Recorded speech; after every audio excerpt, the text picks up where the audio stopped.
We're at the Kasco booth now, and we're searching for that elusive top 5 most unusual implements for a 40 horsepower tractor and below. And we've come across these food plot planters, and we are going to talk to somebody, and they're going to explain it all to us in detail.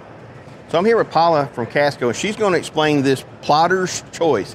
And we had a little conversation off camera, and it really intrigued me. So talk me through it, because I see this being like the thing that people that watch our channel are homesteaders and the hunters and just people that are trying to be more self-sufficient, but maybe like me are not as spry as they once were. So we're looking for ways to save labor. I get that. And our background, even though it's in farm equipment, we've been in the food plot industry for about 20 years now. And so we've adapted our idea for our ag equipment down to stuff that will work better for food plotters.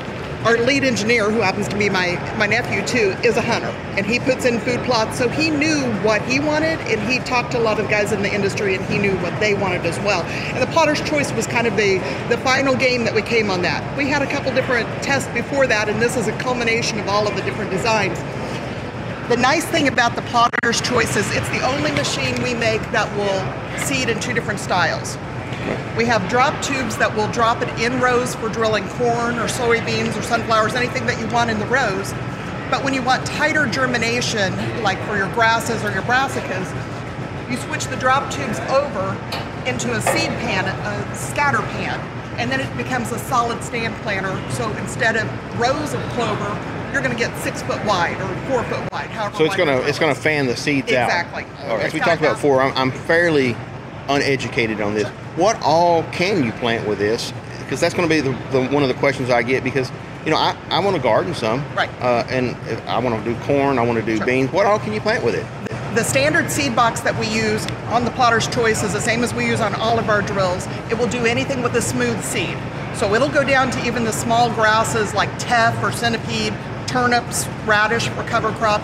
It would also open up wide enough to do corn or beans. And that's one thing that we're known for. The metering system that we use on our drills is very exact. So when you've got it set to do 10 pounds of clover per acre, it's going to do that. When you change it over where you want to do 15 pounds of beans per acre, it's going to do that as well. And it's very simple. It's all a matter of just pulling a handle and reading a tape measure. We've done most of the calibrations for you. Now, if you're getting into plots where you want to put in the warm season grasses, what we call the fluffy seed, like Indian grass and blue stem, we have a second box we can put on there that's very aggressive for that hard to handle native seeds. Let me tell you about the cast iron cultipacker. So all of our drills are driven off the cultipacker in the back. We use a cast iron cultipacker.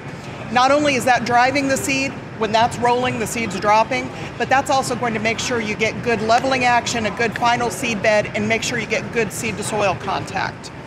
Now, we offer the plotter's choice in 4 foot, 5 foot, 6 foot, and 8 foot 3-point sizes. We also have a 4 foot pull type unit that's an electric lift to go behind an ATV, or we have the one we have showing here on a UTV has a hydraulic lift, and that's a 5 footer. Now, I have a question, and I know I'm going to get asked this. I see hydraulics on this. Mm-hmm. So some of the 40 horsepower tractors and below, they're going to come with rear hydraulics, and that's fine, but some of the smaller tractors are not. Mm-hmm. Is there an alternative for this hydraulic cylinder? The only time you need the hydraulic cylinder is when you're using a pull kit behind a UTV. A 3-point machine would not need hydraulics at all. So you just lift just it put up? it on your 3-point and go. Go. All right, so that's just, again, my lack of understanding. I appreciate that, because I know somebody's going to see this and go, well, why does it need that? So, sure. Absolutely. Yeah. So, seeding corn, I don't know why I'm fascinated with planting corn. Right. You're just going to turn off some of the ports? The drop tubes are, depending on what width of the machine, they're either going to be 8 or 10 inches apart.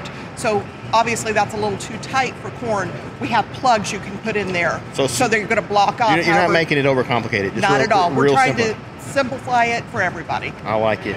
So this machine right here, this is how wide? This is roughly this is 5 foot. Just give the viewers an idea of what weight this is. This one, as it sets here, is going to be about 1,100 pounds. So most small, even subcompact tractors are going to handle this. You should be able to. And it's not a horsepower issue for our machines, because we're not opening up a wide furrow like a traditional tillage tool. Right. It's more what it can lift.